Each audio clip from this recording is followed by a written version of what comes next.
El ple municipal d'aquest mes de juliol a l'Ajuntament d'Igualada ha permès saber que 27 nens i nenes de la ciutat es van quedar sense beca menjador al curs 2017-2018 per manca de pressupost. Ho ha denunciat la CUP quan tocava votar les beques pel proper curs, que doblen la partida, tot passant dels 40.000 euros de l'any passat als 84.000. La CUP varen demanar ara fa un parell de mesos tot un seguit d'informacions sobre ensenyament i l'informe que aquesta casa ens remet sobre les beques menjador doncs ens diuen que al curs 17-18 s'han denegat 27 beques menjador i especifica que s'han denegat per manca de partida pressupostària.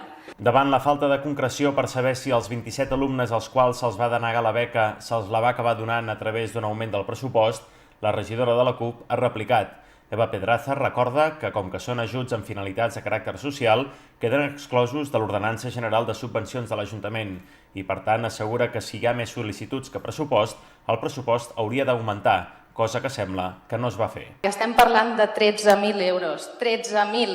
A la MIPS li vam perdonar 15.000 euros per la llicència d'obres. Aviam si 13.000 euros no els podem treure d'algun lloc. Poso la MIPS, però podríem parlar de qualsevol altre dels projectes en els quals s'ha invertit molts diners d'aquesta casa. El que se'n desprèn és que no li donen la importància que es mereix. D'altra banda, la CUP ha assenyalat que moltes famílies no poden assumir la diferència entre els 3 euros de la beca i el preu del menú de les escoles. Tot i que a les escoles públiques es facilita el sistema de compactació, que permet que els alumnes tinguin 2 o 3 àpats setmanals, la CUP assegura que hi ha algunes escoles privades amb concert a Igualada que no faciliten la compactació, tot provocant que molts d'aquests alumnes no puguin fer ús de l'ajut.